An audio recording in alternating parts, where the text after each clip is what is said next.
जय हिंद। इस वीडियो में देखेंगे कि बी स्पेशल के रिगार्डिंग जो आपका प्रोबेशन पीरियड होता है और प्रोबेशन पीरियड में कितना आपका सैलरी मिलता है, देन प्रोबेशन पीरियड को आप समाप्त करते हैं तो आपको कितना आपका मंथली सैलरी मिलता है और प्रोबेशन पीरियड कितना सालों का होता है, पूरा इस वीडियो में डिस्कशन करने वाले हैं। और मैं आपको इस वीडियो में ये भी बताऊंगा कि आपको जो ट्रेनिंग होता है किस टाइप से आपका ट्रेनिंग होता है, कितना दिनों को होता है, कितना महीना का होता है, पूरा डिस्कशन करने वाला हूँ। कहाँ पे आपका ट्रेनिंग होता है, किन लोगों के साथ ट्रेनिंग होता है, कैसे क्या होता है, पूरा मैं आपको इस वीडियो में ट्रेनिंग पीरियड और सैलरी से रिलेटेड मैं आपको जानकारी देने वाला हूँ। देखिए मैं आपको बता दूं कि बहुत सारे कमेंट लिख रहे थे कि सर आपका वैकेंसी कब आने वाला है और आपका ट्रेनिंग कितना दिन को होता है। तो जो भी आप लिखे थे इस वीडियो में आपका ज्यादातर जो आपका ट्रेनिंग पीरियड, खास करके ट्रेनिंग प्रोबेशन पीरियड क्या होता है, उन तमाम लोगों का इस वीडियो में आपको जानकारी मिल जाएगा, यानी रिप्लाई मिल जाएगा। मैं आपको फर्स्ट ऑफ ऑल बता दूं कि इसमें आपका ट्रेनिंग पीरियड, सबसे पहले मैं आपको ट्रेनिंग पीरियड के बारे में चलता हूं, उसके बाद मैं सैलरी के बारे में डिस्कशन करूंगा। देखिए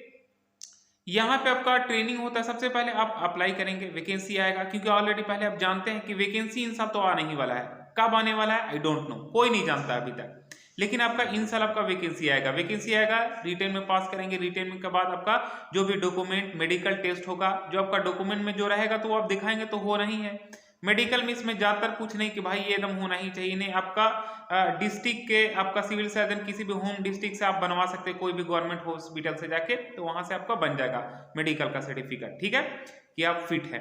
मतलब बन जाएगा, इसमें मेडिकल में कोई प्रॉब्लम नहीं है। बाकी इसमें मैं आपको बता दूं कि इसमें प्रोबेशन पीरियड क्या होता है। देखिए प्रोबेशन पीरियड का मतलब ये होता है कि इसमें खास करके कि जब आपकी जॉब लगेगी तो उस दौरान आपको एक टाइम रहता है 1 साल का,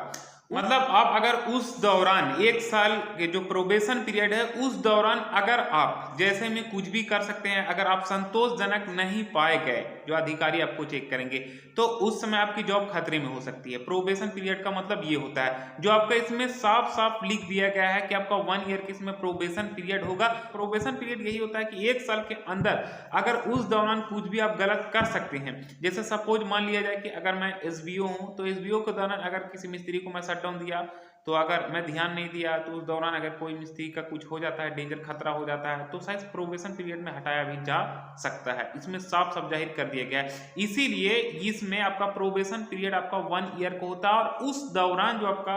तनख्वाह मिलता है, सैलरी मिलता है, वो आपका से लेके आपका 15,500 से आपका 15,500 के बीच में आपका ये प्रोबेशन पीरियड में आपका सैलरी मिलेगा। अगर ये प्रोबेशन पीरियड में आप ठीक ठाक जॉब किए तो इसमें कोई प्रॉब्लम नहीं है। फिर उसके बाद प्रोबेशन पीरियड जैसे ही समाप्त होगा तो करीबन अगर जो ये 4 पोस्ट बताया, एसबीओ, टेक्नीशियन और जेएलएम, करीबन आपका 35-36 के अराउंड आपका 35 के आसपास आपका ये फर्स्ट आपका तनख्वाह मिलना शुरू हो जाएगा कम से कम। और असिस्टेंट ऑपरेटर में आपका 38 मतलब 40 के अराउंड में। बाकी इसमें आपका इंक्रीज जैसे ही सैलरी होगा तो इसमें 50, 45 करीबन इतना आपका मिलना शुरू होगा। लेकिन स्टार्टिंग पीरियड में मैं आपको बता दिया कि 35 से मतलब 35 से 40 के बीच में आपका 34-35 से 40 के बीच में आपका मिलेगा। और ये आपका जब प्रोबेशन पीरियड समाप्त करेंगे तब इतना आपका तनख्वाह मिलेगा, ठीक है, सैलरी मिलेगा। तो यहाँ तक तो अभी आप देख चुके कि प्रोबेशन पीरियड क्या होता है, वो आपका क्लियर हो गया है।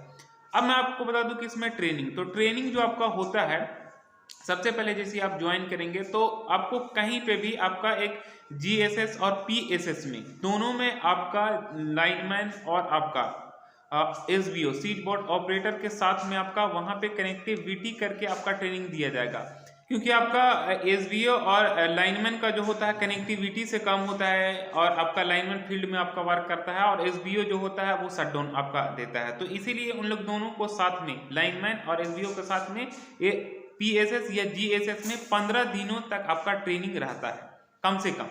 आपका इतना दिन ट्रेनिंग रहेगा, दिन 15 दिन आप समाप्त करेंगे। क्योंकि इन लोग दोनों का कनेक्टिविटी होता है, हर वक्त इन लोग ही दोनों से रिलेटेड काम होगा। बस लाइनमैन है कि वो फील्ड में करेगा और एसबीओ है तो आपका यहाँ पीएसएस में करेगा, वो शटडाउन देगा मिस्त्री की, इसीलिए कनेक्टिविटी के साथ 15 दिनों के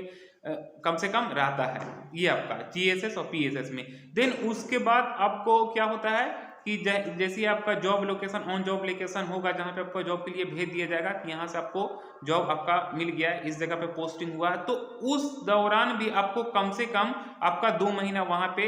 आपका ट्रेनिंग चलेगा। जो आपका वहां पे आपसे सीनियर लोग रहेंगे, ऑलरेडी पहले जो कार्यरत रहेंगे, एसबीओ रहेंगे, वो आपको वहां पे आपको बताएंगे कि कैसे क्या करना, हम लोग कैसे रहे, तो वहां से आपको सीखने को मिलेगा, ठीक है, कि एसबीओ ऑलरेडी पहले है और वो कैसे लाइनमैन से क्या शटडाउन दे रहा है, कैसे क्या काम कर रहा है, तो वो 2-2.5 महीने में आप सीख जाएंगे। बाकी 15 दिन जो सब शुरुआती पीरियड होता है उस दौरान आपको 15 दिन तक आपको लाइनमैन के साथ ये करना होता है,